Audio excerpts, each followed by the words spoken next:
तो लेकिन एक पॉइंट है जी कि सेल्फ स्टडी का एक एनवायरनमेंट चाहिए होता है सबको, ठीक है, करेक्ट। जी जैसे मान बिल्कुल। लीजिए तुम हो, अगर मान लो कहीं बैठे हो, डीजे सामने से डीजे बज रहा है, you can not go for self study, वहाँ पॉसिबल नहीं है। आप डिजिटल इंडिया ऐप में ही ऐसा है कि आप अपने घर बैठ के अपनी लाइब्रेरी चूज कर सकते हैं। आप देख सकते हैं कि मेरे को कहाँ पे कौन सी लाइब्रेरी अच्छा माहौल लग रहा है। अब मैं ये बताना चाहूंगी कि जो बेबल लिव इंडिया है ये हमारा एक सेल्फ लर्निंग इकोसिस्टम है जो कि हम डेवलप कर रहे हैं, जिस पे हम जी पर्सनलाइज लर्निंग को बहुत ज़्यादा महत्व देंगे, इसको बहुत ज़्यादा इम्पोर्टेंस देंगे। कि अगर आपको सेल्फ स्टडी आप कर रहे हैं, अगर आपका बाई चांस मन ही नहीं लग रहा है पढ़ाई में, तो आप 2 घंटे की जगह 4 घंटे भी देंगे तो आपका पढ़ाई बेस्ट है उस टाइम का।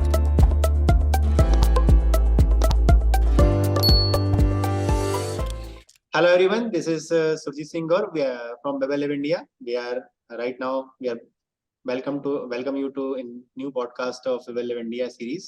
So आज हमारे साथ गेस्ट हैं मिस्टर आदित्य टाक, जिनके पास जिनका खुद का भी अभी सेल्फ स्टडी चल रहा है, गवर्नमेंट प्रिपरेशन चल रही है, और साथ में इन्होंने अपना एक काम स्टार्ट किया है सेल्फ स्टडी लाइब्रेरी का, जो कि बेबल लिव इंडिया की इमेजिनेशन के अंदर ही आता है, और हम सेल्फ स्टडी को बहुत ज्यादा प्रमोट करते हैं। सो आदित्य, आज हम आपसे बात करेंगे आपकी लाइब्रेरी के एक्सपीरियंस के बारे में। आदित्य, सबसे पहले आप बताइए अपने बारे में, आपका क्या बैकग्राउंड रहा, कहाँ से आपने पढ़ाई की, कैसे आपकी पढ़ाई कंप्लीट हुई है, और कैसे तुम्हारे दिमाग में एक आया कि मैं भी एक सेल्फ स्टडी लाइब्रेरी खोल सकता हूँ पढ़ाई करते करते, क्योंकि इसमें बहुत ज्यादा इंगेज होने की रिक्वायरमेंट भी नहीं है ना। तो थोड़ा सा अपने बारे में बताइए और अपनी लाइब्रेरी के बारे में बताइए। जी जी। मेरा नाम आदित्य टाक है। मेरी पढ़ाई नवोदय विद्यालय से 12th पास आउट हुआ हूँ। अभी रनिंग में एमबीए कंप्लीट हुआ है। बट मैं खुद कंपटीशन एग्जाम की तैयारी कर रहा हूँ आज भी। लेकिन कुछ टाइम पहले से मेरे को ऐसा लगा कि खुद अब तैयारी करते करते कि बच्चे बहुत से बच्चे हैं जो कि अपनी तैयारी में सेल्फ स्टडी में लगे हुए हैं। मैं खुद लाइब्रेरी ज्वाइन की थी, मैंने भी एक घर के पास में थी। उस लाइब्रेरी में मैं जाता था, कुछ टाइम पहले सीट अवेलेबल भी नहीं थी वहां पे, इतना ज्यादा सेल्फ स्टडी को लेके बहुत ज्यादा था। मैं जब लाइब्रेरी जाता था तब उस टाइम मेरे दिमाग में एक चीज आई कि क्यों ना सेल्फ स्टडी के साथ अपन भी स्टूडेंट के लिए कर सकें कि लाइब्रेरी में वो बच्चे भी पढ़ सकें आके। तो उसी टाइम से मेरे माइंड में था, तो फिर पढ़ाई के साथ साथ लाइब्रेरी का कॉन्सेप्ट लिया और बस बच्चों को भी पढ़ा रहे हैं और अपन खुद भी पढ़ रहे हैं लाइब्रेरी में। जी, बहुत अच्छा जी लगा सुन के कि आपने अपना एक इनिशिएटिव लिया और जिससे कि बच्चों को बहुत ज्यादा हेल्प हुई, है ना। होता है कि हाँ, सीट्स की कमी जी आने के कारण आपको बहुत ज्यादा दिक्कत हुई होगी, तो इससे आप खुद मोटिवेट हुए एंड आपने अपनी जो है लाइब्रेरी ओपन की, जिससे बहुत सारे बच्चों को हेल्प मिली। तो आपसे बेटर यहाँ जी पे कोई नहीं जान सकता है कि सेल्फ स्टडी का इम्पोर्टेंस क्या है ना। क्योंकि बहुत से बच्चे जी हैं जो उनको इन्वायरमेंट ही नहीं मिल पाता है सेल्फ स्टडी करने के। तो आप मैं चाहूंगी कि आप दो में बताएं कि सेल्फ स्टडी की क्या इम्पोर्टेंस होनी चाहिए स्टूडेंट की लाइफ में, और मतलब क्या इम्पोर्टेंस है। हम देखिएगा कि सेल्फ स्टडी बहुत ज्यादा ही जरूरी है। हम नॉर्मल अगर स्टूडेंट भी हैं, अगर कोई स्कूल भी जाते हैं या हम कोचिंग भी जाते हैं, तो वहां पे हमको टीचर पढ़ाएंगे घंटे 2 घंटे, जी अपनी स्टडी करेंगे, हम टीचर हमको पढ़ाएंगे। बट आपके लिए दिन भर तो टीचर ने अवेलेबल नहीं रहेंगे। सेल्फ स्टडी हमको खुद करनी है ना उस चीज की, जो टीचर ने हमें क्या जी पढ़ाया है। या तो हम कोचिंग कर रहे हैं, हमने कोई सी ऑनलाइन क्लास ली है, तो हम क्लास ऐसा नहीं कि 2 घंटे लेके दिन भर फ्री। अगर आपको कंपटीशन की तैयारी हम कर रहे हैं, हम पढ़ रहे हैं, हमको सक्सेस होना है अपनी लाइफ में, तो हम स्टडी के साथ साथ हम ये चीज देखेंगे कि हमको किस तरह से पढ़ना है। ये सारी चीजें होती हैं। तो इसके रिगार्डिंग सेल्फ स्टडी इतनी ज्यादा जरूरी हो गई है कि जब तक जितनी ज्यादा प्रैक्टिस करोगे उतना ज्यादा आप आगे जाओगे। ओके, सो इसलिए आदित्य, जैसे बहुत ज्यादा तुमने बताया जरूरी है सेल्फ सेल्फ स्टडी की स्टडी। इम्पोर्टेंस के बारे में, ठीक है, ये तो हो गया सेल्फ स्टडी, लेकिन ऐसा तो है नहीं कि कोई सेल्फ स्टडी करने से मना करेगा, सबको करनी सेल्फ स्टडी। तो आपका क्या जी मानना है सेल्फ स्टडी के इन्वायरमेंट के बारे में, कैसा इन्वायरमेंट सेल्फ स्टडी के लिए होना चाहिए? तो तुमने लाइब्रेरी बनाई है, एनवायरमेंट तो सर देखिएगा कि मैं भी एक स्टूडेंट हूँ। मैं खुद पहले घर पे पढ़ता था, बट हम्म घर पे पढ़ाई नहीं हो पाती है। क्यों नहीं हो पाती है? कि घर पे जो माइंड होता है ना, वो रिलैक्स मूड में माइंड होता है पूरा, कि हम्म ना कोई दिक्कत ना कोई परेशानी, बस रिलैक्स मूड। और रिलैक्स मूड में अगर माइंड अगर ज्यादा होता है ना, तो पढ़ाई में भी पूरा लेजीपन आ जाता है, पढ़ाई नहीं हो पाती है बिल्कुल भी। पेरेंट्स, बेटा ये काम कर दो, बेटा वो काम कर दो, 10 काम आ जाते हैं, माइंड नहीं लगता। अगर आपने 1 घंटे अगर पढ़ाई की, आपके पास 10 मिनट के लिए काम आ गया, तो आपकी पढ़ाई छूट गई बीच में। अगर आपका एक बार की लय टूट गई पढ़ाई में, तो आपका फिर मन लगना धीरे धीरे कम हो जाता है। तो इसी के रिगार्डिंग ये एनवायरमेंट के लिए हमें ऐसा एनवायरमेंट चाहिए था पढ़ाई के लिए कि जहाँ पे कि बहुत से बच्चे, जैसे लाइब्रेरी का कॉन्सेप्ट है, लाइब्रेरियां ओपन हुई हैं बहुत सी। लाइब्रेरी में क्या होता है कि माहौल शांत शांत रहता है माहौल, बहुत से बच्चे रहते हैं आसपास, हम उनको देख के मोटिवेट होते हैं कि यार ये बच्चा पढ़ रहा है, हम क्यों नहीं पढ़े। कंपटीशन होता है, माहौल मिलता है। तो ये सारी चीज एनवायरमेंट बहुत ज्यादा इफेक्ट करता है इस चीज के लिए। जी, आपकी बातों से मैं बिल्कुल सहमत हूँ आदित्य। जैसे कि एक इफेक्टिव सेल्फ स्टडी करने के लिए हमें जो है सही रिसोर्सेज चाहिए रहती है, जिससे कि हमारी लर्निंग सही हो सके, है ना। तो जी। आपके हिसाब से सही लर्निंग रिसोर्सेज क्या होनी चाहिए, या फिर हम ऐसा बोल सकते हैं कि ऑफलाइन स्टडी बेस्ट है या ऑनलाइन स्टडी बेस्ट है, या फिर आप अपने अकॉर्डिंग बताइए कि सेल्फ स्टडी के लिए सही अप्रोच क्या है, सही लर्निंग रिसोर्सेज क्या है। जी मैम, देखिएगा कि ऐसा है कि स्टडी के लिए ऑनलाइन सोर्स आजकल बहुत ज्यादा चल रहे हैं।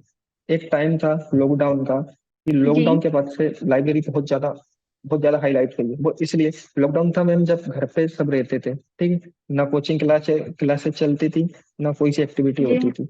स्टूडेंट जी को पढ़ना था, स्टूडेंट क्या करता, अगर सब चीजें बंद थी, स्टूडेंट ने क्या किया कि अपनी ऑनलाइन सब्सक्रिप्शन लिए ऐप के, और अपनी पढ़ाई घर पे बैठ के चालू की, ऑनलाइन भी। कुछ बच्चे में ऐसे होते हैं कि जो प्रिपेयर नहीं कर पाते हैं इतनी महंगी कोचिंग, कि जिनकी फीस 2 लाख 2.5 लाख रुपए पर एनम हो, वो लोग प्रिपेयर नहीं कर पाते। तो स्टूडेंट के लिए क्या हुआ कि आप कम पैसों में अपना सब्सक्रिप्शन लें और अपनी पढ़ाई करें, सेल्फ स्टडी करें। जब सेल्फ स्टडी आपको करनी है, आपने सेल्फ स्टडी कर रहे हैं, आपको घर पर माहौल नहीं मिल रहा है, आप डायरेक्ट आपको लाइब्रेरी में ज्वाइन कीजिए और डायरेक्ट आप लाइब्रेरी में पढ़िए, आपको बहुत एनवायरमेंट मिलेगा, आपको फैसिलिटी सारी मिलेगी।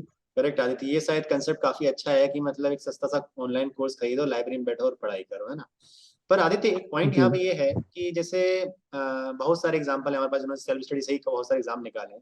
इसके बावजूद एक प्रॉब्लम आता होगा ना कि मेंटरशिप का, लाइक कितना पढ़ा है कितना नहीं पढ़ा है, उसी का मेंटरशिप का क्या कंसेप्ट है, मतलब कितना रिक्वायर्ड है मेंटरशिप, और अभी तुम्हारे जो स्टूडेंट्स है वो मेंटरशिप कहाँ से ले रहे हैं, थोड़ा इसके बारे में बताइए अपनी लाइब्रेरी के बिहाफ पे। जी, ऐसा होता है कि स्टूडेंट, जैसे हमारी लाइब्रेरी में जो बच्चे पढ़ते हैं, जो पढ़ रहे हैं, अपने आप से कंपटीशन रखते हैं, ठीक है, अगर वो स्टूडेंट से कंपटीशन रखते हैं कि ये बंदे के, क्या होता है कि टेस्ट सीरीज लगती है, ठीक है, बच्चा अगर पढ़ रहा है, अपनी अपनी टेस्ट सीरीज दे रहा है, वो अपने खुद को देखता है कि मैं कहाँ तक पहुंचा हूँ, ठीक है। तो सब बच्चे अपने प्रिपरेशन के साथ में टेस्ट सीरीज लगाते रहते हैं, वो अपने आप को कंपेयर करते हैं, यार मेरे मार्क्स इतने कम, या मेरे मार्क्स इतने ज्यादा, या इतने टाइम में इतने बढ़े, या उतने नहीं बढ़ पाए मेरे। तो आपस में इन चीजों को लेकर वो लोग कंपटीशन करते हैं। तो इसका उन लोगों को फायदा मिलता है। इसी तरह अगर मैं मेरी लाइब्रेरी की बात करूं, तो बहुत से बच्चे हैं जो कंपटीशन की तैयारी कर रहे हैं, और बहुत से एग्जाम उन्होंने क्रैक कर चुके हैं ऑलरेडी, बट वो अदर एग्जाम की तैयारी कर रहे हैं। तो उन लोगों को, जो जिन लोगों ने एग्जाम क्रैक किए हैं, उनको उस चीज के बारे में नॉलेज है कि यार किस तरह से तैयारी करनी चाहिए, एग्जाम का क्या पैटर्न है, क्या चीज है। तो जो न्यू बच्चे भी आते हैं ना, तो मैं आपस में उन लोगों को मिलवाता हूँ कि ये है, इन्होंने ये एग्जाम क्रैक किया है, सारी चीजें वो बताते हैं कि किस तरह से आपको कितना टाइम देना चाहिए, किस सब्जेक्ट में आपको कितना फोकस करना चाहिए, A to Z सारी चीजें। ये बच्चे एक दूसरे को अपने ऊपर मोटिवेट करते हैं। ओके। सो आदित्य, जैसे कि आपने बोला कि जो इम्पोर्टेंस होनी चाहिए सेल्फ स्टडी, आपके विचार से जी, आपके क्या थॉट है यहाँ। मेरे थॉट इसमें इस हिसाब से रहेंगे कि मैम, कि टेबल इंडिया जो ऐप बना हुआ है, वो स्टूडेंट की पढ़ाई के बेस पे है पूरा, कि स्टूडेंट को किस रिगार्डिंग पढ़ाई करनी चाहिए, आपको किस चीज की आपको जरूरत है, ठीक है। आप बताएं।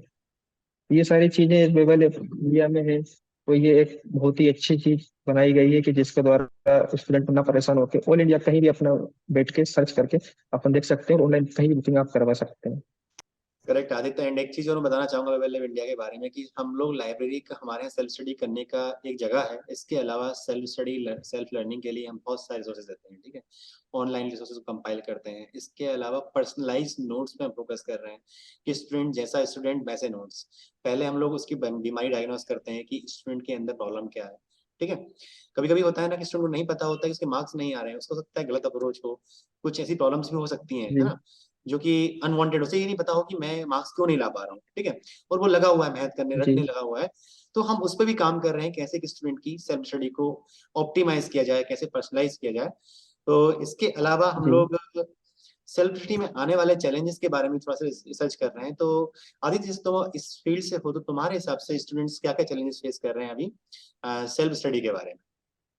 जब सेल्फ स्टडी करते टाइम वो अकेले बैठते हैं तो क्या क्या प्रॉब्लम्स उनको आ सकती हैं, तुम्हारे हिसाब से क्या लगता है तुमको? जी सर, लाइब्रेरी में।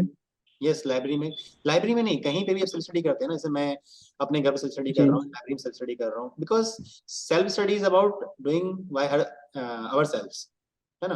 तो उसमें बहुत सारे चैलेंजेस होंगे, जी प्रॉब्लम्स आती होंगी। तुम्हारे हिसाब से तुमको क्या क्या प्रॉब्लम्स लगती हैं उनकी, जो कि आ सकती हैं? प्रॉब्लम, मेन मैटर तो सर सबसे मेन मैटर आपका सबसे बड़ा मैटर आपका एनवायरनमेंट करता है। ठीक है, कि अगर बच्चा अगर घर पे अगर नहीं पढ़ पा रहा है तो उसको एनवायरनमेंट चाहिए। ठीक है, जो हम्म कि आपको आजकल लाइब्रेरी में आपको प्रोवाइड किया जाता है। हम्म हमारी लाइब्रेरी में भी ऐसा है कि सीट वगैरह हम ऐसा सीट भी ऐसी अवेलेबल करवाई गई है कि जिससे अगर बंदा अगर 8 से 10 घंटे में कंटिन्यू बैठ के पढ़ता है तो हम्म वो अपनी कंटिन्यू बैठ सकता है एक जगह पे। हम्म वाईफाई जिसके लिए उन बच्चों के लिए, जैसा कि मैंने आपको बताया कि ऑनलाइन क्लासेस आजकल चालू हुई हैं ज्यादातर। हम्म ज्यादा ऑनलाइन क्लास के साथ में स्टूडेंट आता है, वाईफाई फ्री दिया गया है उसे, दिन भर हम्म आके अपनी जितना भी टाइम देता है अपनी पढ़ाई करता है, वाईफाई का यूज करता है हम्म और सारी चीजें पढ़ाई अपने एनवायरमेंट के हिसाब से अच्छे से करता है। हम्म मेन मैटर तो सर एनवायरमेंट का, कि शांत वातावरण आपको जैसा मिले। और अगर घर पे भी अगर हम पढ़ते हैं, अगर आप अकेले में भी हो ना, तो आपकी नहीं पढ़ाई नहीं हो पाती अकेले में। अब आपको एनवायरमेंट लाइब्रेरी में मिलता है कि हम्म एक नहीं दो, दो नहीं तीन, बहुत से स्टूडेंट बैठे रहते हैं, एक दूसरे को देख के मोटिवेट होते हैं कि यार ये बंदा पढ़ रहा है, मैं क्यों नहीं पढ़ूं। ये सारी चीजें एनवायरमेंट पे डिपेंड करती हैं। तो आदित्य, जैसे कि सेल्फ स्टडी तो हर कोई कर रहा है, ठीक है। बहुत से स्टूडेंट पढ़ रहे हैं, सबकी अपनी अपनी अप्रोच है, ठीक है। बहुत से स्टूडेंट उससे अपना जो भी उनका है एग्जाम वगैरह वो क्रैक कर ले रहे हैं, ठीक है। जो भी उनका एम है वो उसे अचीव कर ले रहे हैं। और कुछ स्टूडेंट्स हैं जो स्टडी तो कर रहे हैं लेकिन फिर भी उनसे वो चीज अचीव नहीं हो पा रही, टाइम दे रहे हैं। तो आपके इसमें क्या विचार है, क्या स्ट्रेटजी स्ट्रेटेजी उनको अपनानी चाहिए जिससे कि उस पे ये ओवरकम हो सके, मतलब उसे ये ठीक कर सके? देखिए मैम, सबसे पहले तो मैं इस चीज में ये बोलूंगा कि एक जो आपका मेन उद्देश्य है, जो आपका टारगेट है फ्यूचर को लेके, आप वही उद्देश्य को याद रखें कि मुझे ये करना है। क्योंकि मैम मैं खुद बिलोंग करता हूँ गांव से, ठीक है। जी गांव से जो स्टूडेंट आते हैं अपनी सिटी में अपनी स्टडी करते हैं, कुछ लोगों की मैम सोच सबसे मेन ये होती है, पेरेंट्स बोल रहे हैं पढ़ाई करना, पढ़ाई कर रहे हैं, डिग्री लेना है, डिग्री ले रहे हैं। बट मैम माइंड पढ़ाई में नहीं लगता है। उनका ये उद्देश्य नहीं होता है कि मुझे आईएएस ऑफिसर बनना है या तो यूपीएससी एग्जाम क्रैक करना है या अदरवाइज। बस माइंड क्या है कि घर वाले पैसे दे रहे हैं, बस मस्ती करना, पढ़ाई इतना माइंड नहीं करते हैं ये लोग। मैं बहुत से स्टूडेंट ऐसे हैं जो मैं मेरी लाइफ में ही बताऊं तो मैंने बहुत से स्टूडेंट ऐसे देखे मेरे फ्रेंड सर्कल में भी, कि जिनको पढ़ाई से इतना मतलब नहीं होता है। बट मैं इस चीज में आपको मेन फोकस करना है आपकी पढ़ाई को, कि आपको बनना क्या है, आपका टारगेट क्या है, कि मुझे आईएएस ऑफिसर बनना है या अदरवाइज एनी। तो ये सब मैम डिपेंड करता है आपकी पढ़ाई को लेके। मैम मैं इस चीज में यही मैम बोल सकता हूँ कि सबसे पहले अपना टारगेट एक बना के कि अपना गोल अचीव करना है, मुझे ये बनना है तो यही बनना है। कुछ स्टूडेंट होते हैं मैम कि सपने बड़े रखते हैं, बट जब जी थोड़ा सा परेशान हो जाते हैं उसके बाद में, अगर कोई कंपटीशन, अगर कोई सा एग्जाम भी होता है ना नॉर्मल सा, तो ले लेते हैं वो क्रैक करके जो लग जाते हैं। तो मैं यही बोलूंगा, अगर आपका अगर कोई सा एक आपका गोल है कि मुझे अगर आईएएस बनना है तो मैम टाइम लगेगा बट आईएएस बनना है। आदित्य, मेरा मानना ये है कि सेल्फ स्टडी जब हम लाइब्रेरी में करते हैं या टेबल या चेयर पे बैठे करते हैं तो एक जिम्मेदारी का एहसास होता है कि हम कुछ करने बैठे हैं। इसके अलावा जी हाँ, इसके अलावा एक चीज और ये है आदित्य कि जैसे अभी फिलहाल हम लोग 1990s हमारे दादा लोग थे वो पढ़ते थे, ठीक है। उस टाइम में अपनी पढ़ी हुई पढ़ाई जो है ना पिछले अगले 15 साल तक काम आई है, ठीक है। इसके बाद में जो जी 2000 के बाद में जिन लोगों ने पढ़ाई की हो सकता है 10 साल के काम बाद काम आई है, ठीक है। आज जैसे मैं सॉफ्टवेयर टेक्नोलॉजी में भी थोड़ा बहुत मेरा काम रहता है, तो मैं इसके अलावा ऑटोमेशन में भी मैं काम कर रहा हूँ। तो एक चीज मुझे रियलाइज हुई है कि आज तुमने जो पढ़ा है हो सकता है तुम्हारे कल भी काम ना आए। टेक्नोलॉजी इतनी फास्ट ग्रो कर रही है, तो आने वाले फ्यूचर में हो जी सकता है कि हमको टीचर ढूंढने पड़े। मतलब जैसे मान लो कल की टेक्नोलॉजी आई है तो उसका टीचर तुमको नहीं मिलेगा, तुमको खुद ही पढ़नी पड़ेगी उसको। तो एक सेल्फ स्टडी का माहौल हम इसलिए बनाना चाह रहे हैं कि आने वाले फ्यूचर को देखते हुए कि फ्यूचर में टेक्नोलॉजी की फास्ट ग्रोइंग में आपको टीचर के सीखने से पहले आपको सीखना पड़ेगा, या टीचर बनने के लिए आपको सीखना जी पड़ेगा पहले। तो इसीलिए हम लोग सेल्फ स्टडी का प्लान कर रहे हैं। तो ये हमारे फ्यूचर पर्सपेक्टिव है सेल्फ स्टडी को लेके। तो फ्यूचर पर्सपेक्टिव के बारे जी में तुम्हारे क्या विचार है? मतलब क्या लगता है कि फ्यूचर में सेल्फ स्टडी कितनी इंपॉर्टेंट होने वाली है? जी सर, सेल्फ स्टडी का तो ऐसा है कि बहुत ज्यादा इम्पोर्टेंस है हम्म। कि अब मेन इसके रिगार्डिंग इसी चीज में अगर मैं यही बोल सकता हूँ कि टीचर आपको पढ़ाएगा, ठीक है। अगर आपको टीचर अगर बाई चांस पढ़ा रहा है तो हम्म। आप उतने ही टाइम पढ़ा रहा है जितना आप माइंड कर रहे हैं उस चीज। अगर जो 90 स्टूडेंट ही हैं, अगर वो भी अगर उन 10 स्टूडेंट की तरह सोचें, अगर वो भी पढ़ें तो एक चीज में पढ़ाई उनकी हो सकती है। हम्म। करेक्ट। सो यही हमारा प्लान है इसके बाद में। अच्छा, तो आदित्य, आप अपने साइड से कुछ एडवाइस देना चाहेंगे क्या एस्पायरिंग स्टूडेंट्स को जो प्रिपेयर कर रहे हैं कॉम्पिटिटिव एग्जाम के लिए, सेल्फ स्टडी कर रहे हैं, दिन रात मेहनत कर रहे हैं? तो आप अपने साइड से कोई एडवाइस देना चाहेंगे उन्हें, कैसे इसमें और सुधार लाना चाहिए? मैम मैं यही बोलूंगा, जिस जिस तरह से मेरी लाइब्रेरी है, बहुत से स्टूडेंट हैं, स्टूडेंट को मैं सबसे पहले यही बोलता हूँ कि आपको किस चीज के रिगार्डिंग आपको प्रॉब्लम फेस करना पड़ा है, आप मुझे बताइए, मैं आपकी प्रॉब्लम सोल्व करता हूँ। मैम लाइब्रेरी में मेरा स्टार्टिंग एक वाईफाई था, स्टूडेंट मेरे पास काफी थे, प्रॉब्लम होती थी बच्चों को। बट मैंने बच्चे आए कि सर वाईफाई में प्रॉब्लम आ रही, मैम तभी के तभी मैंने एक और दूसरा वाईफाई लगवाया। तो मैंने उन लोगों से सबसे पहले यही बोला है कि आपको किस चीज की प्रॉब्लम फेस करना पड़ रहा है, आप बताइए, आपके लिए हम खड़े हैं। मैम उनको कंफर्टेबल चेयर चाहिए, उनके लिए कंफर्टेबल चेयर ला के दिए। सारी चीजें जो फैसिलिटी न्यूज़पेपर वगैरह है, जो कि मैगजीन वगैरह आपकी जीके वगैरह, ये सारी चीजें उनको प्रोवाइड करवाते हैं, ये सारी चीजें उनको फैसिलिटी दे चुके हैं। तो उन लोगों से बस यही बोलते हैं कि अपना एक जो मेन गोल है, जिसके कारण आपके पेरेंट्स ने आपको बाहर भेजा है पढ़ने के लिए, तो आप बस उसी को मेन लक्ष्य बना के अपने आपकी तैयारी करें और हमेशा आगे बढ़ें। ओके आदित्य, तो तुमको थोड़ा सा बेबल लैब इंडिया के बारे में बताता हूँ मैं। एक्चुअली जैसे हमको पता है कि बायोलॉजिकली हम सबका दिमाग जैसा होता है, ठीक है। सबके दिमाग में न्यूरॉन्स और जी न्यूरॉन सेल्स होती हैं। बायोलॉजिकली देखा जाए तो सबका दिमाग ऐसा होता है। इसके बाद भी 3 स्टूडेंट पढ़ रहे हैं, तो उसमें कोई अच्छा पढ़ रहा है, कोई टॉपर है, कोई फेल हो रहा है।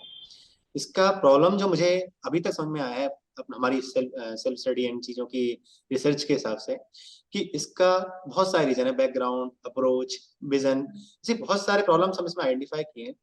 तो इस तरह से हमने एक माहौल बनाया है जिसमें हम सेल्फ स्टडी को और सेल्फ लर्निंग को बहुत ज्यादा प्रमोट करके और एक ऐसा माहौल बनाना चाह रहे हैं जिसमें कि हर स्टूडेंट ये बोल सके कि मैं सेल्फ स्टडी के दम पे कुछ भी कर सकता हूँ। आज हमारे पास एग्जाम्पल की कमी नहीं है। दुनिया का सबसे अमीर आदमी जो है एलॉन मस्क, उसने सिर्फ वो कोई, इसके पास कोई डिग्री नहीं है, वो बहुत कम टाइम के लिए कॉलेज गया है, ठीक है। बट आज वो सबसे बड़ा जी रॉकेट साइंटिस्ट माना जाता है दुनिया का, ठीक है। इसके अलावा जो भी एंटरप्रेन्योर बिजनेस करते हैं, कुछ नई प्रॉब्लम सॉल्व करते हैं, रिसर्च करते हैं, उनको भी सेल्फ स्टडी करनी पड़ती है। मतलब सेल्फ स्टडी का स्कोप है। 12th के बाद या ग्रेजुएशन के बाद आप कहीं किसी टीचर को नहीं ढूंढते हैं, आप खुद से पढ़ना स्टार्ट करते हैं। क्यों ना जी उस इन्वायरमेंट को हम अभी से शुरुआत करें। तो इसी प्लान के साथ मैं बेबल ने इंडिया की शुरुआत की है। तो मैं चाहता हूँ आदित्य कि तुम बेबल के बारे में और हमारे विजन के बारे में कुछ बोलो। जी, जैसा कि मैंने आपको बताया है कि विवन इंडिया जिस तरह से एक दर पे चल रहा है, तो ये एक बहुत ही अच्छा बनाया गया है कि जिसमें स्टूडेंट से रिगार्डिंग सारी चीज प्रॉब्लम फेस जो करनी पड़ रही है, तो अगर मतलब मेन तो इससे रिलेटेड, पढ़ाई से रिलेटेड, स्टूडेंट से रिलेटेड कि उनको क्या पढ़ रहे हैं क्या नहीं पढ़ रहे हैं, ठीक है। वो सारी चीजें लाइब्रेरी के बारे में डाटा है पूरा कि आपको कौन सी लाइब्रेरी देखना है, कहाँ पे क्या करना है, ये सारी चीजें हम्म। आपको सेफ के द्वारा दिया गया है। हम्म। इसमें स्टूडेंट को सपोर्ट की आपको प्रॉब्लम फेस कहाँ पे करनी पड़े स्टूडेंट की, यार बाई चांस पढ़ाई अगर नहीं हो पा रही है, अगर स्टूडेंट अगर 24 घंटे में से 10 घंटे भी अगर दे रहा है, जो कि सफिशियंट टाइम है, 10 घंटे देने के बाद में भी अगर पढ़ाई नहीं हो पा रही है, तो इसके थ्रू हम ऐप के थ्रू भी हम सपोर्ट टीम के द्वारा भी हम ये चीज देख सकते हैं कि यार प्रॉब्लम कहाँ फेस हो रही है। स्टूडेंट इतना टाइम दे पा रहा है, बट अपना टारगेट अचीव नहीं कर पा रहा है। अगर बाई चांस टेस्ट सीरीज लगा रहा है, उसके नंबर मार्क्स नहीं आ पा रहे हैं, क्यों नहीं आ पा रहे हैं? तो ये सारी चीज इसमें दी गई है कि हम स्टूडेंट के बारे में सर्च करें, ये सारी चीजें कि स्टूडेंट को क्या प्रॉब्लम फेस करना पड़ रहा है, जिसको हम सॉल्यूशन कर पाए। करेक्ट आदित्य।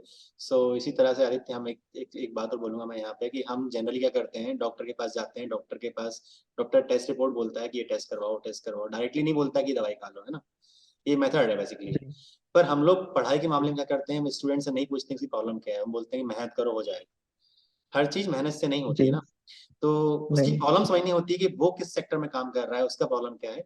तो हम इस तरह से काम करना चाह रहे हैं सेल्फ स्टडी के माहौल में, और एजुकेशन सेक्टर में इस तरह से काम करना चाह रहे हैं। Thank you Aditya to be part of we will live India. Yeah, चाहेंगे कि thank you so तुम, much, Aditya, for joining us.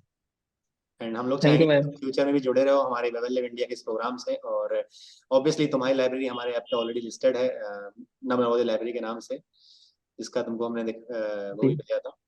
ठीक है, thank you so much Aditya for ji. Coming. Thank you. Thank you. Thank you so much.